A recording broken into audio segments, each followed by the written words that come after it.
Pemirsa, sepanjang tahun 2021 hingga penerapan PPKM diberlakukan, menjadi masa yang berat bagi salah satu BUMN di Kota Tanjung Pinang, yakni PT Pegadaian. Lantaran di masa sulit saat ini, PT Pegadaian mengalami penurunan jumlah nasabah akibat turunnya perekonomian di masa pandemi. Sebagai badan usaha yang bersentuhan langsung dengan masyarakat, terutama dari golongan bawah hingga menengah, PT Pegadaian cukup digemari sebagai alternatif sebagai pendukung ekonomi. Namun, sejak pandemi melanda, membuat lebih terasa sejak memasuki tahun 2021, omsetnya mengalami penurunan yang drastis.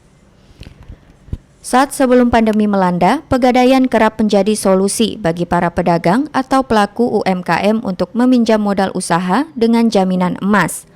Namun, selama pandemi ditambah lagi dengan penerapan PPKM, nasabah cenderung lebih menurun. Hal ini dibenarkan oleh Kepala Cabang Pegadaian Tanjung Pinang, Firdaus. Ia menjelaskan beberapa faktor yang melatar belakangi penurunan nasabah Pegadaian, salah satunya karena pembatasan yang diperketat saat ini. Yang biasa masyarakat membutuhkan jasa kita untuk keperluan yang harus ditanggulangi sementara dengan memasukkan atau menggadaikan emasnya. Dengan kondisi pendapatan berkurang, mungkin mereka lebih cenderung sangat berhati-hati untuk melakukan atau mengambil kebijakan untuk melakukan gadai. Itu mungkin yang terasa kita tahun 2021 ini. Ditambah dengan kondisi biasanya kita pada saat mau memasuki bulan puasa, biasanya kita dekat dengan pasar tradisional seperti pasar Jalan Merdeka atau pasar Bintang Center dan segala macam.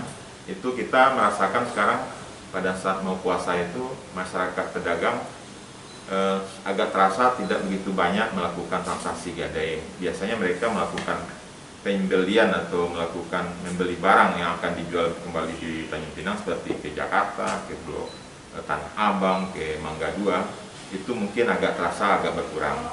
Firdaus melanjutkan, nasabah saat ini justru cenderung beralih untuk menjual emasnya daripada menggadaikan emas, lantaran kondisi ekonomi yang kian tidak pasti saat ini. Di pandemi ini pendapatan mereka akan berkurang. Ya. Biasanya dengan kondisi pendapatan mereka berkurang, dengan ketidakpastian dari pendapatan mereka, lebih cenderung mereka melakukan eksekusi, mungkin menjual barang jaminannya ke toko emas atau kemana.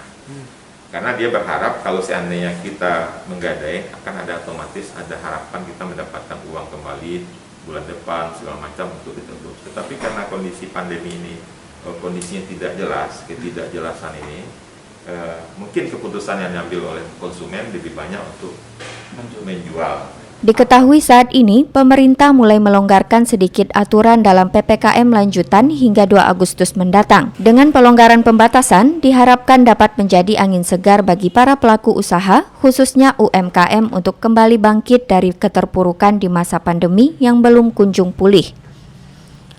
Muhammad Hazarullah, KTV News melaporkan.